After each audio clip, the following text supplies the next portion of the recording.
Praise the lord. ఈ దినము కొరకు సిద్ధపరచబడిన దేవుని వాక్యం చదువుకుందాం. శ్రద్ధగా ఆలకించగలరని మనవి. దినవృత్తాంతములు 2వ గ్రంథము 33వ అధ్యాయము 16వ వచనం చదువుకుందాం. యెహోవా బలిపీఠమును బాగుచేసి దాని మీద సమాధాన బలులను కృతజ్ఞతార్పణలను అర్పించుచు ఇశ్రాయేలీల దేవుడైన యెహోవాను సేవించుడని యూదా వారికి ఆజ్ఞ ఇచ్చెను. ప్రభునందుపులరా, ముందుగా మీకు హృదయపూర్వక వందనములు తెలియచేస్తూ ఉన్నాను. ఇక్కడ ఆలోచన చేస్తే మనష్షే గురించి రాయబడినటువంటి మాట ఇది. మనష్షే పరిపాలన ప్రారంభించినప్పుడు 12 ఏండ్ల వాడు. 55 ఇయర్స్ పరిపాలన చేశాడు. 55 సంవత్సరాలు పరిపాలన చేశాడు. అయితే ముందు జరిగిన విషయం మీతో మాట్లాడతాను. అతను చేసిన తప్పుడు పనులు ఏంటంటే దేవునికి అయిష్టమైన కార్యాలు. ఇజ్రాయెల్ని పరిపాలించమని దేవుడు అప్పగించినప్పుడు పిల్లరా దేవునికి అసహ్యించే క్రియలు చేశాడు. దేవుని కోపం తెప్పించేటువంటి కార్యాలు చేశాడు. మొట్టమొదట మనష్షే దేవునికి ఇష్టమైనటువంటి బలిపీఠాలు కట్టించాడు. యెరూషలేములోను, ఆ యెరూషలేము మందిర పర్వతాల మీద కూడాను.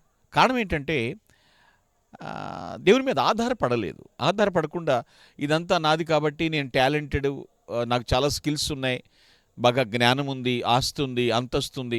దేవుని మీద ఆధారపడకుండా వీటిని చూసుకుంటే ఫెయిల్ అయిపోతారండి. గుర్తుపెట్టుకోవాలి విషయాన్ని. మనష్షే అటువంటి పనులు చేశాడు.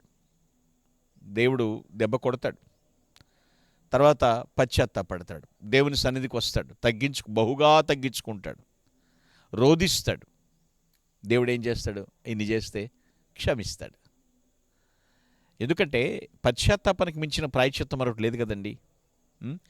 తన తప్పు తెలుసుకున్నాడు. చాలామంది తెలుసుకోలేరు. మనష్షే ఎప్పుడైతే తెలుసుకున్నాడో శ్రమలో వచ్చేసింది కదండి. ఆ శ్రమలో ఉన్నప్పుడు దేవునికి మొరపెట్టాడు, బతిమలాడుకున్నాడు. అక్కడ రాయబడినటువంటి మాటలు చూస్తే బహుగా తగ్గించి ఆయన మొరపెట్టాడు. దేవుడు ఏం చేశాడు? విన్నపంలో ఆలకించాడు. మళ్ళీ దేవుడు యెరూషలేమును తీసుకొచ్చి తన రాజ్యాన్ని అప్పగించాడు. మళ్ళీ ఇక మరలా వచ్చి పశ్చాత్తాపడిన తర్వాత ఇక మొత్తం పరిపాలన అంతా మారిందండి. ఆ రూలింగ్ అడ్మినిస్ట్రేషన్ అంతా కూడా మారుస్తున్నాడు. ఇక్కడ అదే మనం చదువుకుంటాడు వచ్చిన పిల్లలు అందరూ కూడా. గుర్తుపెట్టుకోండి, దావీదు పట్టణము అంతా బయట కూడా ఆ గీహోనుకు ఆ బయట పడమరగా లోయందు ఒక మత్స్యపు గుమ్మ ఉంటే అక్కడ వరకు కూడా మొత్తం అంతా కూడా ఫెన్సింగ్ కట్టేశాడు, కాంపౌండ్ వాళ్ళు కట్టించేశాడు. ఎందుకని ఇక అసహ్యమైనవి కూడా నా రాజ్యంలోకి రాకూడదు.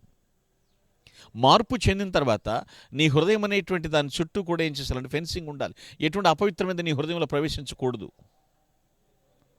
మనష్షే చేసినటువంటి పనుల వేర్పిల్లలు ఆలోచించండి. ఇక్కడ అంటే మనసు మార్చుకున్నాడు. అంతకుముందు మనసు రోతగా ఉండేది, ధీమాతో అహంకారంతో ఉండేది. ఇప్పుడు అన్నీ కూడా మారిపోయినాయి. ఆ యూదా దేశంలో బలమైన పట్టణాలన్నింటిలో కూడాను కంప్లీట్గా సేనాధిపతులను పెట్టేశాడు, నియమించేసిన. అంతకుముందు లేదు ఇలాగ పరిపాలన విషయంలో. అడ్మినిస్ట్రేషన్ మారిపోయింది యూదా దేశంలో. తర్వాత మందిరం నుండి అక్కడ అన్యుల దేవతల విగ్రహాలన్నింటినీ కూడా తీసేశాడు. ఆ దేవునికి అసహ్యం పుట్టించే బలిపీఠాలను తీసేశాడు. అంతా కూడా శుద్ధి చేయించేశాడు. ఇప్పుడు జేసీబీతో క్లీన్ చేయించేసామంటారు చూసారా, అంతా మొత్తం లాగించేశాడు అనమాట. ఆ విధంగా క్లీన్ చేసేసి చక్కగా దేవునికి బలిపీఠాలు ఏర్పాటు చేశాడండి. మంచిగా ఏర్పాటు చేసి అందరికీ చెప్తున్నాడు, ఇశ్రాయేలులారా యెహోవా దేవుణ్ణి సేవించండి అని వారికి ఆజ్ఞ ఇస్తున్నాడు. మనసు మార్చుకున్న మనుష్య అండి ఇతను. అంతకుముందులా కాదు. నేను చెప్పదలుచుకుంది ఒకటే పిల్లరా, మన తలాంతులు, మన విద్య, మన ఆస్తి, మన అంతస్తు మీద ఎప్పుడు కూడా ఆధారపడకూడదు. దేవుని కృపపై, దేవుని కృప ద్వారా మనం దేవునిపై ఆధారపడుట ద్వారానే ఏదైనా కూడా సాధ్యమవుతుంది. దెబ్బ తినకముందే, ఇబ్బంది పడకముందే, శ్రమలోనికి రాకముందే మనం నేర్చుకోవాలి. దేవుడు అవకాశం ఇస్తాడండి. కరుణించు దేవుడు కదా ఆయన.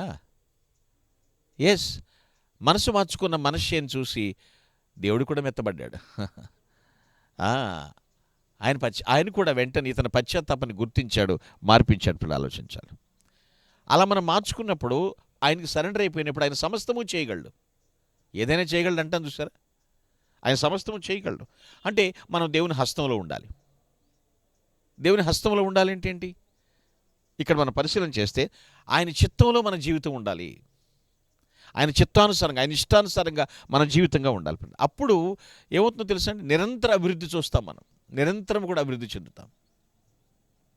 మనిషిని చూసి మనం కూడా మార్పు నొందాలి కదా, లేదంటే శ్రమల పాలవుతాం. ఇప్పుడు ఆలోచించండి. దేవునిపై ఆధారపడాలి, మనపై మనం ఆధారపడటం కాదు. మన టాలెంట్స్ ఎప్పుడు కూడాను పరలోకానికి చేర్చవండి, గుర్తుపెట్టుకోండి. 55 సంవత్సరాలు పరిపాలన చేశాడు మనిషి.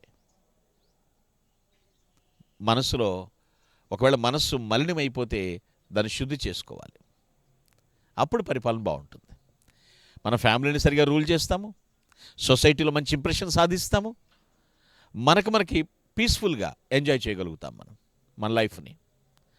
కాబట్టి చక్కగా మరి మనసు మార్చుకునేటువంటి మనస్సే వలె మనము కూడా మది నిండా ప్రశాంతతతో జీవిస్తూ ప్రభుని గణపరచుదుముగాక. Amen. Please all close your eyes. I will pray for you. ప్రేమ కలిగిన తండ్రి, వందనాలు. మనోనిబ్బరాన్ని దయచేసేటువంటి దేవా, అతిక్రమములు ఒప్పుకుంటే కడిగివేసేటువంటి మా ఆది సంభూతుడా నీకు స్తోత్రాలు. మా ముందు మనిషి జీవితాన్ని ఉంచి మాకెన్నో ఉపకారమైనటువంటి మేలులు తలపెట్టారు ప్రభువా, స్తోత్రములు. నీ సన్నిధి మాతో ఉంచమని ప్రభుని క్రీస్తు పేరిట ప్రార్థించి స్తుతిస్తున్నాను పరమ తండ్రి. Amen. Glory to God. Thank you and all. May God bless you.